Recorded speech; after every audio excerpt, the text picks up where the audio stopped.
My channel আশা করি সবাই ভালো আছেন। মার্কেটের যে সিচুয়েশন এই সিচুয়েশনটা দেখে অনেকে কিন্তু হতাশ। বিশেষ করে যে নতুন রিটেল ইনভেস্টর আছে তারা খুবই হতাশ। এবং মার্কেটের সেন্টিমেন্ট এবং সিচুয়েশন নিয়ে কথা বলার আগে একটা জিনিস বলি, সেটা হচ্ছে যে আগামী ডিসেম্বর মাসে হয়তোবা বাইন্যান্স তার আহ, কয়েকটা কয়েন ডিলিস্ট করবে এবং সেই বিষয়টা নিয়ে আমি পরবর্তীতে আলোচনা করতেছি। প্রথমত মার্কেটের সেন্টিমেন্ট নিয়ে আসি। আমি গত দুটা ভিডিওতে বারবার বলার চেষ্টা করতেছি এখান থেকে মার্কেট কারেকশন নিবে, এটা পসিবিলিটি এবং এটা যে হবেই এটা অবসম্ভাবী একটা বিষয়। এবং বিটকয়েনের ক্ষেত্রে আমি বলছিলাম যে বিটকয়েন 90,000-এর ঘরটাতে আসতে পারে।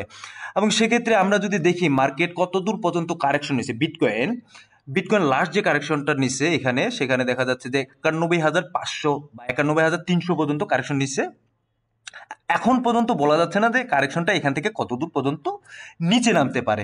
সো আমি 90,000 পর্যন্ত বলছি, এবং 90,000 ঘর যদি চলে যায় সেক্ষেত্রে আরেকটা তার মেজর একটা সাপোর্ট আছে, সেই সাপোর্টটা হচ্ছে আপনার 85,000-এ।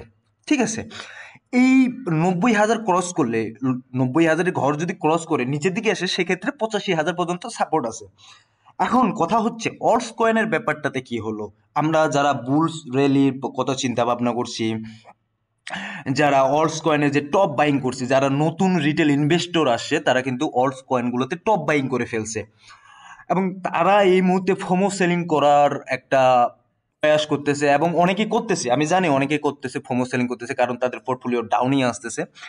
এবং এখানে যদি একটা বিষয় লক্ষ্য করেন সেক্ষেত্রে আপনারা দেখবেন যেখানে বিটকয়েন 5% বা 4% দাম, ইথিরিয়াম 4% 5% দাম, সোলানা কিন্তু 7% দাম, এবং বিএনবি 6%, কিছু কিছু কয়েন আছে 10%, 12%। হ্যাঁ, এটা এক্সএলএম 12%। তো এইভাবে কিন্তু দাম অলরেডি হয়ে গেছে।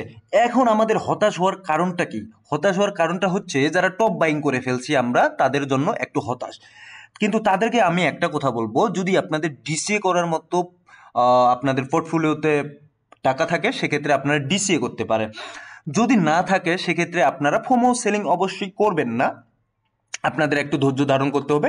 এবং যতক্ষণ পর্যন্ত মার্কেট আবার আপার দিকে, উপরের দিকে না যাচ্ছে ততক্ষণ পর্যন্ত আপনাদেরকে অবশ্যই ধৈর্য ধারণ করতে হবে। এইখানে আমাদের মতো রিটেল ইনভেস্টরগুলো সবচেয়ে বেশি ভুল করে। আমরা সবসময় চিন্তা করি যে মার্কেট উপরের দিকেই যাবে, এবং সেটা কিন্তু হয় না।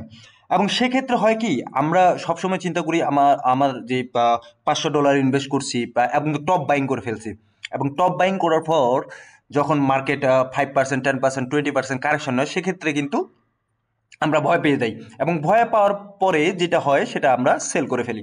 এখানেই আমাদের দুর্বলতা।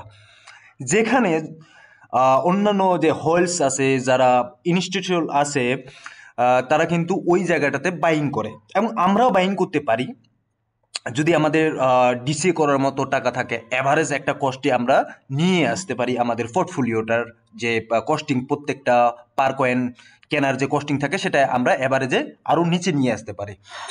তো বিটকয়েনের ইটিএফ এর দিকে যদি তাকাই সেক্ষেত্রে দেখবো 25 তারিখে যে বিটকয়েনের ইটিএফ হয়েছে সেখানে শুধুমাত্র ব্ল্যাক রক 267 মিলিয়ন ডলারের যে বিটকয়েনের ইটিএফ সে কিনছে। তাছাড়া বাদ বাকি যারা দেখছি এখানে ফেডারিটি, বিটওয়াইজ, আরখাম, তারা সবাই কিন্তু মোটামুটি সেল করছে, এবং সেলিং প্রেশারটা হিউজ।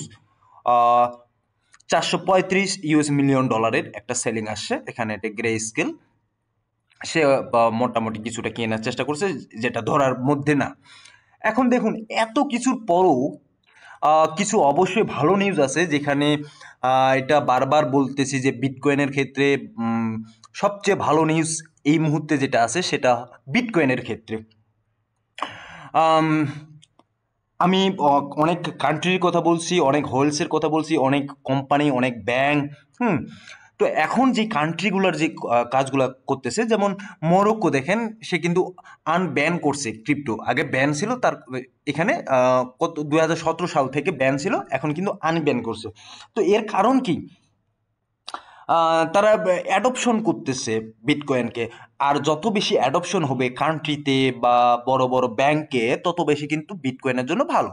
তো এখান থেকে যারা বিটকয়েন অলরেডি কিনছেন, হাই প্রাইজে বাইং করছেন তাদের জন্য চিন্তার আসলে কোনো কিছুই না, মার্কেট কারেকশন নেবে জাস্ট এতটুকুই, আবার কিন্তু মার্কেট উপরের দিকে যাবে, এটা স্বাভাবিক ব্যাপার। তো চলুন আলোচনা করি যে কয়েকটা কয়েন ডিলিস্টের মধ্যে আছে। ডিসেম্বরের 10 তারিখে ডিলিস্ট হওয়ার পসিবিলিটি আছে, এবং যারা এই কয়েনে অলরেডি ইনভেস্ট করছেন বা যাদের ইনভেস্ট আছে তারা এই কয়েন থেকে বের হয়ে আসেন। সো প্রথমত যে কয়েনটা আছে সেটা হচ্ছে রেন। রেন এই মুহূর্তে যে 4 সেন্টে ট্রেড করতেছে, এবং এই রেনের যদি আমরা সিচুয়েশনটা দেখি সেক্ষেত্রে আমরা দেখতে পাবো যে এটা সিচুয়েশন খুব একটা বেশি যে ভালো সেটা বেশি ভালো না, এবং এটা রেন কি কয়েন মার্কেট ক্যাপে 700 নাম্বার সিরিয়ালে আছে, এবং এটা 6 বছর আগে 4 বছর আগে অল টাইম হাই ক্রিয়েট করার পর অলমোস্ট এটা জিরো হয়ে গেছে, এবং বাইন্যান্স চিন্তা করতেছে এই কয়েনকে নিয়ে আমি আর কাজ করব না।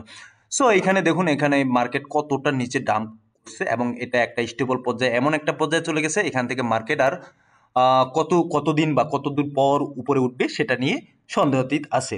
সো এটা ব্যান করতেছে, যেমন এখানে আইরিস ব্যান করতেছে, কে ব্যান করতেছে, গিপ্টো ব্যান করতেছে, ওএক্স ব্যান করতেছে।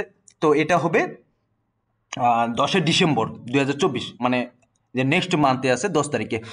তো আমরা যারা এই কয়েনগুলোতে ইনভেস্ট করছি এই কয়েনগুলো থেকে ইনভেস্ট আমরা অবশ্যই বের করে নেব। এখানে 7 দিনে যদি টাইম ফ্রেমে দেখেন সেক্ষেত্রে 24 ঘন্টায়, শুধুমাত্র 24 ঘন্টার র্যান দেখেন, শুধুমাত্র 24 ঘন্টায় কিন্তু অলমোস্ট 26%, 30% দাম, আইরিশ 36% দাম, কে 28% দাম, গিফটো 36% দাম, ওএক্স 36% দাম।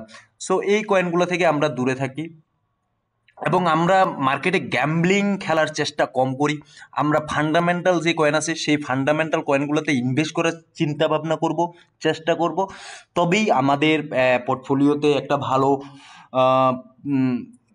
প্রফিট গেইন হবে, এবং আমরা একটু নিশ্চিন্তে থাকতে পারবো এই মার্কেটে। উইথাউট কিন্তু মার্কেটে সবসময় যদি আমরা গ্যাম্বলিংয়ের কথা চিন্তা করি আমাদের ধ্বংস অনিবার্য, এটা আমি বারবার বলে আসতেছি।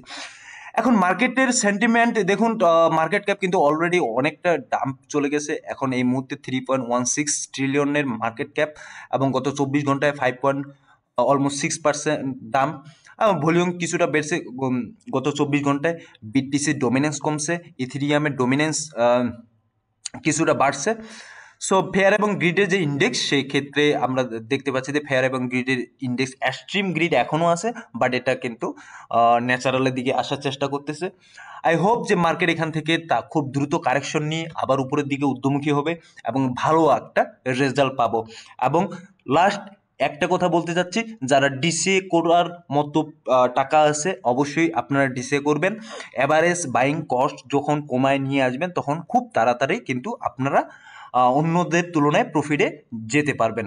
সো ধন্যবাদ সবাইকে, ভালো থাকবেন, সুস্থ থাকবেন, দেখা হবে।